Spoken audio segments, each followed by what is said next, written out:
전보고는 방송 행복한 응접실 김사은입니다. 매주 금요일에는 조미애 시인과 함께하는 금요일엔 책이 좋아 지역 작가 신간을 소개하는 시간이지요. 오늘도 표현문학회장이신 조미애 시인님 나오셨습니다. 반갑습니다. 네, 안녕하세요. 네, 뭐 그린그린합니다. 네. 네, 참 좋은 계절인 것 같아요. 네, 봄이 한창입니다. 네. 네. 오늘 또 이제 봄 소식과 함께 또 좋은 책을 또 함께 공부할 수 있어서 기대가 돼요. 자, 오늘은 어떤 작가님의 책을 네. 소개할까요? 오늘은 전병윤 시인의 네. 꽃샘의 영원성이라는 네. 그런 시집입니다. 예쁘죠? 봄 색깔? 네, 네, 정말 네. 봄봄하네요. 네, 네, 네. 마치 이 계절을 기다린 듯한 그런 책인 것 같아요. 자, 제목도 그렇고요.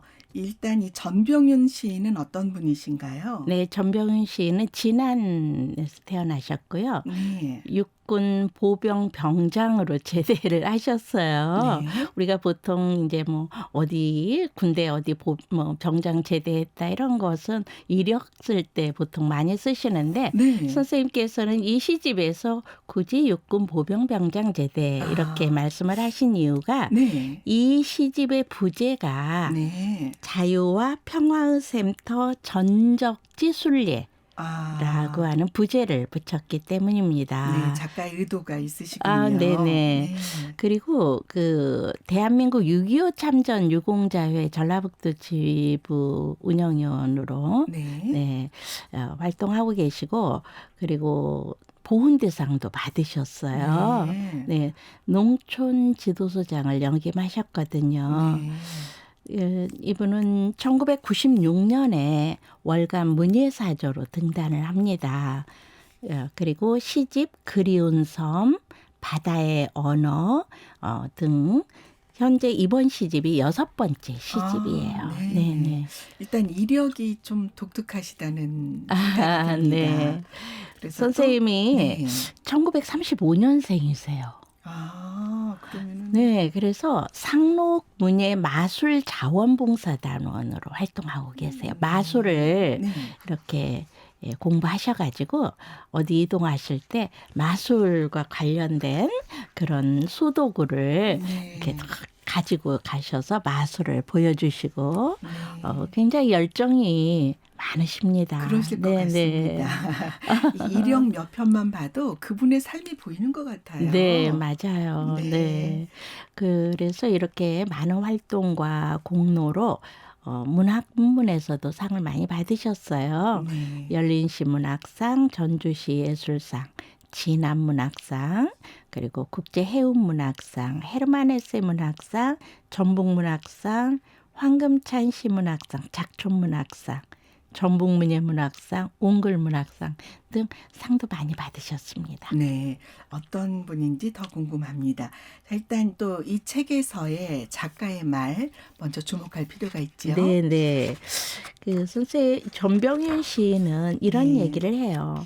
내 모든 기억과 발자국을 엮으면 그곳에 내 꽃샘이 있다. 이것은 서시라고 해서 작가의 말 대신에 앞부분에 서시, 꽃샘의 영원성 이렇게 해서 이제 시를 한 편을 올렸는데요. 전병윤 시인의 호가 광암이신가 봐요. 네. 그래서 광암 전병윤 이렇게 쓰셨더라고요. 저도 호를 잘 기억을 못했는데 광암이라는 호를 쓰시는구나라는 것을 이번에 알았습니다. 이제 그 이번 시집에 대한 이야기는 나는 전적지 순례를 하면서 가슴 뭉클거리는 그 부정맥에 시달렸다. 피를 뿌리며 절규하는 전우들의 함성 속에서 사슴과 낙타를 보았다. 사슴은 뭐라 그럴까? 풀을 뜯다가 먼 산을 보고 있는 저 눈빛, 봄빛 같은 평화라고 얘기를 하셨고요. 네. 낙타는 앞도 뒤도 끝이 보이지 않는 사망을 평생 사막에서 짐을 지고 가면서 눈을 끔뻑끔뻑 과연 무엇을 보고 있을까? 그는 아마 분홍빛 자유를 보고 갈 것이다 라고 생각하신 것 같아요. 그래서 이 서시에서 이 그 꽃샘에 대한 지구상의 그 우주상의 지구상의 꽃샘들이 깊고 고요한 평화와 자유가 영원하길 빈다 라고 해서 작가의 평화, 자유를 갈망하는 그러한 말을 작가의 말씀을 많이 담고 있습니다. 네. 보통 그 자유, 평화, 전적지 이런 단어가 들어가면 네. 어떤 내용으로 일관될 것이라는 약간의 그 교훈적인 내용으로 사실은 그렇게 쓰여지지 않을까 하는 우려를 했던 게 사실인데 네. 전혀 다른 그 뉘앙스와 네. 그 시어들이 아주 너무 아름답습니다. 네, 문학적으로 네, 아주 네, 치환이 된 거죠. 네. 음. 그래서 그 저자가 말하는 꽃샘이 뭘까 더 아, 궁금해지기도 하고요. 저자가 이 꽃샘에 대한 그 뭐라 그럴까 의미를 네. 꽃샘의 영원성이라고 하는 이 시집의 제목과 같은 시를 썼어요. 네네. 근데 여기에 보면 꽃샘은 생명체의 출발이며 출발점의 모체다. 이렇게 말을 해요. 네. 점점 더 우리 전병윤 시인의 시세계가 궁금해지는데요. 일단 좀 작품을 좀 한편 네. 감상하면서 얘기를 좀 더 나눠볼까요? 네. 아무래도 먼저 이 전병윤 시인의 시적 그 영역이 관심의 영역이 어디에 있나 하는 것을 들여다볼 수 있는 고사부리성이라고 하는 작품을 먼저 소개해 올리겠습니다. 감상해 보겠습니다.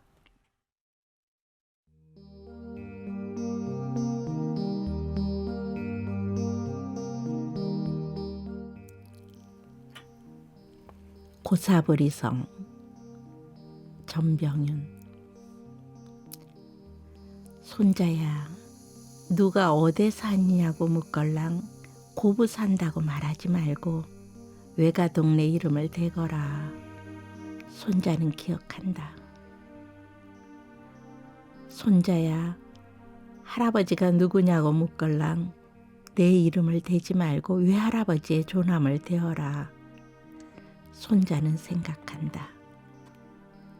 고북은 고부면 고부리, 성황상 중심의 고사부리성, 오리떼들이 배를 채우려다 허물어진 지 100년, 그 산성 옛 모습을 찾아놓으니 바람새 이야기가 들린다.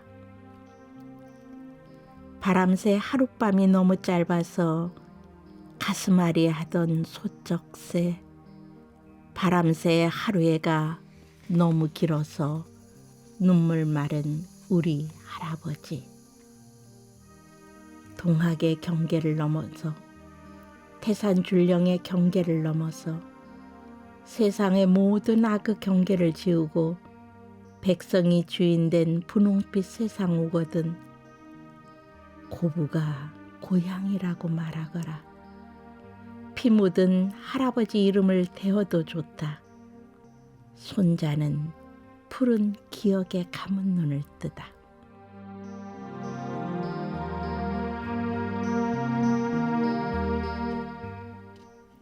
뭉클합니다. 고사부리성이 이제 그 시에서 볼 수 있는 것처럼 동학을 쓴 동학에 대해서 네. 쓴 시고 동학에 참여했던 옛 그 조상들을 이름을 밝히지 못한 네. 그 손자들의 후 세대의 이야기를 담은 그런 작품인데요.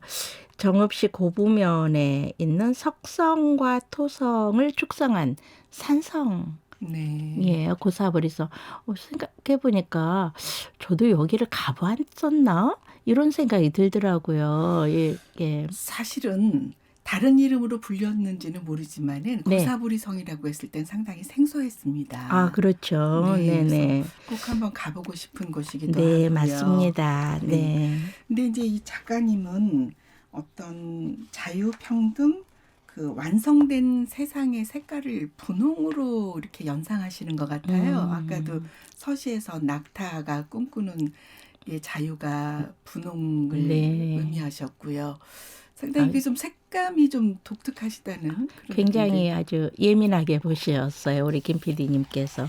그러고 보니까 이 책의 표지도 네, 진분홍이네요. 네, 네네, 꽃분홍 네. 진분홍입니다. 그래서 분홍에 대한 어떤 작가님의 음, 사유와 철학이 좀 남다르신 그 자유의 지향점이 아닌가 네, 그런 생각을 해보기도 네. 합니다. 아, 그렇지 않아도 네. 마침 지금 뭐 진달래 철쭉 만발하는 계절인데, 음, 아, 그 책을 지금 가지고 계시니까 네네. 55쪽에 보면 네. 봄 냄새라는 시가 있어요. 네. 우리 김 PD님께서 한번 낭독해 주시면 어떨까요? 네. 그럼 제가 간단하게 소개 올리겠습니다. 봄 냄새. 봄 냄새 짙은 산모롱이를 가고 있다. 분홍 연두빛 냄새에 코가 커진다. 봄 냄새의 속삭임은 자꾸 내 귀를 키운다. 봄 냄새, 봄 색깔 짙게 나를 키우던 꼭 우리 연인 닮았네. 네. 좀 이 시는 또 사랑스러운 느낌이 네. 뭐라 그럴까? 그 어떤 전적지를 소개했다고 하니까 전적지와 관련된 시 많이 있어요. 이 네. 시집 안에. 그럼에도 불구하고 이처럼 봄을 느끼게 하고 서정성이 네, 서정성이 짙은 짙은 그런 그러한 시도 작품들을 예, 우리가 네. 많이 만날 수 있습니다. 네. 네. 읽을수록 참 행복해집니다. 네. 네. 또 다음 또 작품도 한 편 더 소개해 주시겠습니까? 네네. 그, 저기, 아버지와 쟁기라는 작품을 소개하고 싶네요. 네. 그, 우리 시집의 81쪽에 있는 시인데요. 뭔가, 그, 우리의 삶을 쟁기, 아버지, 느끼게 벌써 제목에서 느낄 수 있잖아요. 네. 그래서 이 작품을 소개해 올리고 싶습니다. 네. 아버지와 쟁기, 전병윤. 아버지는 쟁기를 앞세우고 우리의 삶을 경작했다. 굳은 땅 파 없는 쟁기 보습은 항상 새하얗게 성나 있었다. 힘껏 가고 있는 황소볼기에 채찍을 가하는 아버지. 쉬엄쉬엄 가도 한 세상, 바삐 가도 한 세상인 것을 누가 붙잡아주지 못해서 아버지는 항상 혼자였다. 다만 쟁기가 있었다. 그때는 몰랐지만 아버지는 세상을 푸르게 경작하고 가셨다. 네. 뭉클합니다. 네, 맞아요. 네. 네. 뭐랄까 힘껏 가고 있는 황소볼기를 채찍을 가하는 아버지. 이 대목이 저는 참 예전에